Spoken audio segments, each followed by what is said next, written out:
Hey everyone, Mr. Happy here and welcome to my guide to Tender Valley. This is one of Dawntrail's post-main scenario expert dungeons included in patch 7.0. To unlock this, head over to that guy's name, Zacian, in Tuliolal after finishing the 7.0 story and accept their quest. This dungeon is broken up into several bosses with trash in between, though we'll mostly focus on the bosses. To skip to a specific boss, please use the timestamps in the description. The trash near the start of the dungeon is nothing special. The large tender mobs should probably be your first AoE target since they are much beefier, but otherwise you should be just fine. The first boss is the Barrel Tender. Its gimmick is that it expands AoEs at the last second, shrinking the space you have to safely dodge its attacks. It does have a room-wide, a split damage attack, and a tank buster, but these are run-of-the-mill, so just respect the damage. The first gimmick is Heavyweight Needles. This attack spawns several conal AoEs, leaving a handful of safe spots between them. These AoEs expand near the end of the cast, closing off the smaller safe spots. Basically, prioritize the larger safe spots in order to avoid the attack. After 2 Heavyweight Needles, Barrel Tender will jump and perform Tender Drop. This summons tons of cacti around the arena, which, when they grow to full size, will explode in an AoE around them.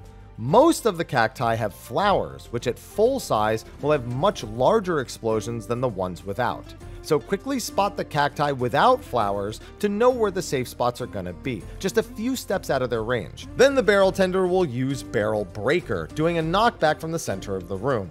You can either get to a safe spot near the flowerless cacti and use knockback resist, or ride the knockback towards the spot. You might need to walk a few more steps away from the cactus you land next to, as you see me do here. It will then jump to the middle of the room and perform either Prickly Left or Prickly Right. This starts as a half-room cleave, but at the last second, expands to cover all but the opposite flank. So if it's Prickly Left, stand directly on its right flank, and vice versa for Prickly Right. At this point, you've seen the whole fight, but Barrel Tender will do one more combo change-up. With its next Tender Drop, it will combine it with Heavyweight Needles instead of the knockback. So you dodge into a large conal safe spot, then quickly find the nearby safe cactus. There's usually a safe spot near the middle of the room when it comes to this pattern. Then it'll just go back and forth between this and Tender Drop with some other attacks in between. The trash leading up to the second boss is more run-of-the-mill stuff, so let's just jump straight into the second boss, Anthracite. This furnace-looking boss has one main gimmick. Take note of the holes around the arena. You'll notice 2 circle holes and 2 square holes. These shapes are connected to vents that stick out of the sides of the arena. When the boss throws a bomb inside of these holes, a line AoE will fire out of the vents of that respective shape. So, circle hole gets a bomb, avoid the circle vent's path, and vice versa.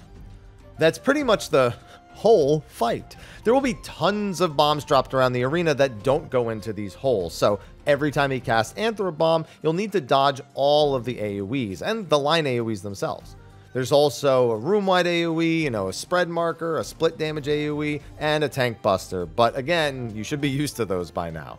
Now the trash leading up to the third boss is mostly standard, but you'll probably notice that these ruins look familiar.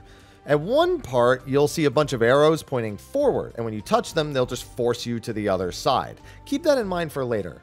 The trash right before the final boss room even functions exactly like the opening trash pull of Katana Ravel, with the rocks being used to block the AoEs coming from the tethered glowing shrines. Once you clean out all these mobs, you'll be on to the final boss. And the final boss is none other than the Great Serpent of Tural. On top of the usual tank busters, raid wides, etc., the boss has a handful of gimmicks to look out for. First is Bouncy Council. This summons one of 2 types of Serpent Councils, each performing a different attack. The first round of councils will lean front and back with an arrow arching over their head. This indicates that they are going to do a line AoE across the room. Look for a spot where none of the serpents are leaning towards and stand there to avoid everything. The second council has them hulaing around with an arrow circling around them. This indicates a point-blank AoE, so there should be one corner of the arena that's completely safe. After the first 2 councils, the serpent will jump middle and perform Greatest Labyrinth. This pulls every player to the middle of the room and gives them a Greatest Curse debuff.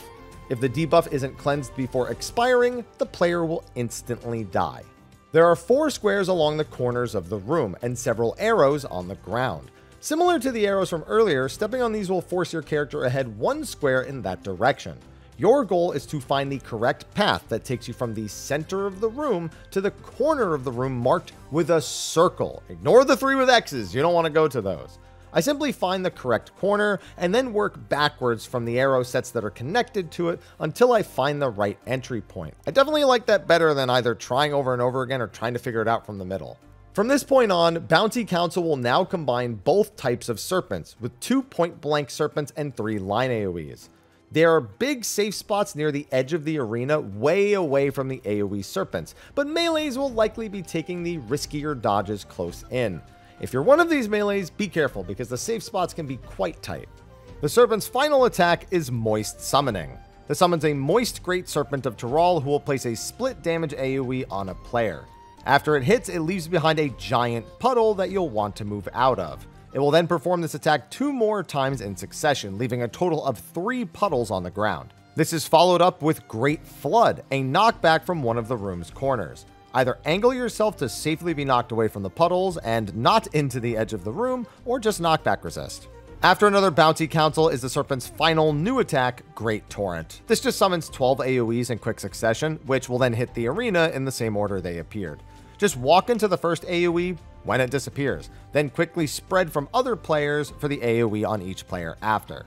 Just keep doing this all on repeat and you'll be done in no time. And with that, that's going to be a wrap for the Tender Valley Dungeon in Dawntrail. Be sure to like and subscribe. Best of luck on the minion that comes from the final boss as well, and I will see you in the next video. Until then, take care.